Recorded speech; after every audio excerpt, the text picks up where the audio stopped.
Yeah. Yeah. I got you. It's All going to right, be hit really it. quick. Okay. Welcome back Yes, sir. to another episode of Let's Ride with Chris Harris Jr. I am Patrick Chiotti. I am one of your two co-hosts of this program. Joining me, as always, is Super Bowl 50 champion, former Denver Bronco, Get Chris it. Harris Jr. Chris, long time no see. Good to see you, man. We're going to talk about some draft stuff with the Denver Broncos. Me personally, I had a mock draft posted on over at Bleav at the SI Fan Nation, along with Will McFadden and Joe DeLeon from Bleav. And Chris, the mock drafts kind of centered around these quarterbacks, but I wanted to talk about the pick that I had for the Denver Broncos. At 12th overall, I had the Broncos taking Michigan quarterback JJ McCarthy. And I did this for a couple of reasons. Firstly, Broncos need a quarterback. How do you feel about the pick? Do you like the pick? Do you think that I maybe Yeah. should have gone in a different direction? How do you feel? Oh, I like the pick, man, definitely. But if we're in a place where we're Super Bowl or bust, people might question that pick, just because it's going to take some time for develop this guy. He's not going to come out sparks on fire. So just depending on if Denver Broncos have patience. Do y'all have patience, to let this guy develop, let this guy grow, and take us to the promised land later on in his career, right? So Patrick Mahomes isn't dying anytime soon. So I think he would be a great pickup. And we just got to be patient with him and let this kid grow and bring some studs. Because now we got a low price at quarterback, right? So that means we can get Yeah. tons of weapons and load them up around. So I think that's the best strategy to go with. Yeah, I think it's got to be the way to go. You need a guy. They're tired of the retreads. They're tired of bringing in vets. It's time to get your own guy and develop him. And I think with McCarthy being as old as he is, and with the talent that he's been around at the college level, having an NFL quarterback as his head coach in Jim Harbaugh, who taught him a lot Yeah, about anticipation throws, how to read a defense, right. making changes at the line of scrimmage. And then him being in a run heavy offense, I think he knows how to utilize that. And play action is something that he's going to really excel at the next level. As far as the other mock draft picks go, Chris, Will McFadden over at Bleav had the Broncos taking Illinois defensive lineman Jerzon Newton with the 12th overall pick. And here's what he had to say. Expect Newton to climb up boards in the coming months. Like some of the other undersized tackle prospects over the last decade, he has the burst, quickness, and pass rush arsenal to offset any of those concerns. It's Newton's leverage and ability to get into the body of offensive linemen that set him apart. He's a versatile disruptor who would be a very nice addition to a Broncos defense that improved as the year went along. What do you think? Yeah. I mean, he's definitely a top 30 prospect, a guy that's definitely he's explosive off the ball, but he's Mm-hmm. undersized. He should be, you know, I won't say I can't say it's hard to say Aaron Donald ish. It's hard, but like this guy definitely That's has the one. the Yeah. ability and very quick, to be able to make plays in the inside. So if Broncos took him, it's probably because we didn't get anybody in free agency to be able to help fill that other role in the D line. Yeah. I don't think it would be a bad pick. So I can see why he went there, but we got some more pressing needs. I would Yeah. say that's probably like third or fourth need, but Yeah. that's not a bad pick. Yeah, and I think that pick in that scenario, I think would come from an offseason where, they bring in like a veteran quarterback, a Jameis Winston, if you will, a Baker Mayfield type, a Sam Darnold is another one of those names Yeah, that's been thrown out there. A veteran quarterback on a cheaper contract, and then hey, we go draft a quarterback in the fourth, fifth, sixth round.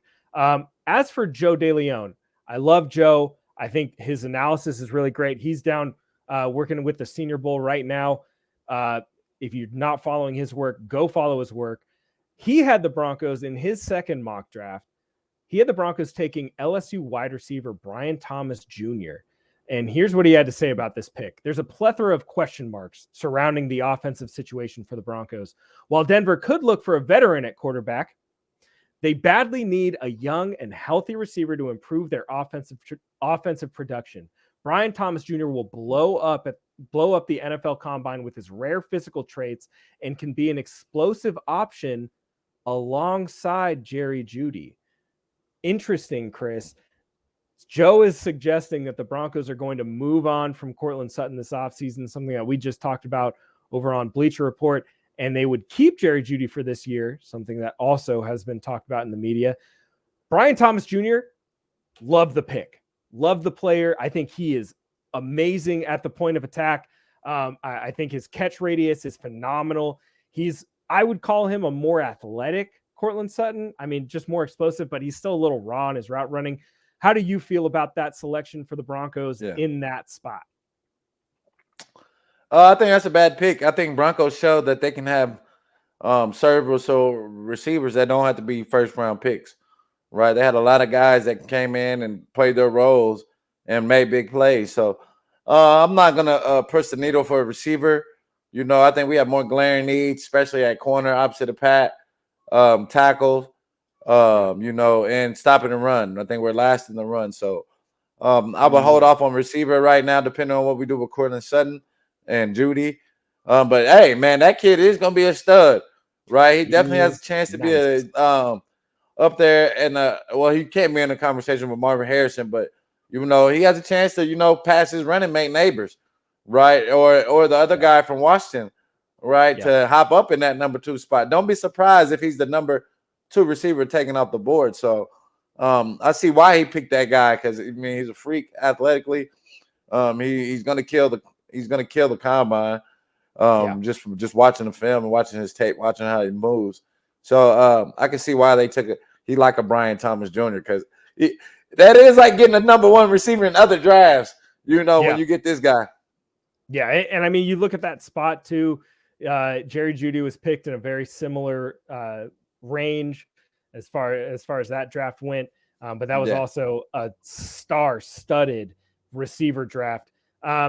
Chris, he's not a 6'4" receiver, 205 like a Brian. He's not like Brian Thomas this is the number 1 receiver. You know what I mean? And it's crazy to think that like we're seeing a draft class with that has to have a son of a Hall of Fame wide receiver as the top receiver, and this guy is still like wide receiver 4, wide receiver 5 range. It's absolutely nuts. The talent. I love this draft, man. I think this draft can compete with I always say 2011, man. We got the best draft class. I always say that. You just go to look at the Hall. This class right here, though, they're definitely going to have a chance to surpass us or be one of the best classes because they're so deep at a lot of positions here. And these kids are just freaks. It's a lot of freaks in this class, that are just the prototypes. When you look at like a prototype draft guy coming in the league, they're across the board, all everywhere in this draft. Oh yeah, and I mean, there's going to be a lot of guys, especially this week, that are going to be jumping up the boards. Jackson Powers Johnson, the center from Oregon, he's definitely going to be one of those guys that's going to get a big boost from the Senior Bowl. Kenyon Mitchell from Toledo. Wow, that kid can cover, he can fly. He was going step for step with Brandon Rice yesterday, who really wasn't getting that much separation, but I mean his footwork and his ability to cover multi-move routes. Ladd McConkey is another receiver from Georgia who's going to be an absolute sleeper. There's a lot of talent. I like Mitchell. Oh man, I like so Mitchell. I like Kool-Aid. Arnold is really, solid. really good as well. I like Mitchell though, man. He can move. He has good fluid. I've been watching him. He's a guy that the Broncos definitely he has to be in that conversation too at 12. Even though I don't like to go cornerback because we got Pat and we're gonna have to pay him. But man, he sure would be a nice young corner to match with him though. Cover skills, It would be nice. Yeah, I mean, take a look at these 3 mock drafts. Definitely for the Broncos, see where where these picks are, who was taken before with the 11 picks before Denver in all 3 of these mock drafts from Will, myself, and Joe over on SI Fan Nation with Bleav. There's going to be more mock drafts coming out. We're going to discuss all of these on this show. This is just a little mini episode for you guys because we have not been on the air for a little bit, but we will be back. We'll be talking about the draft, the offseason, the Super Bowl, Pro Bowl. All that stuff is going to be coming up. Make sure that you follow us on Twitter at Chris Harris Jr., at Patrick Chiotti. Make sure that you follow us on whatever podcast platform you're listening to us on. And Broncos country, until next time, let's ride.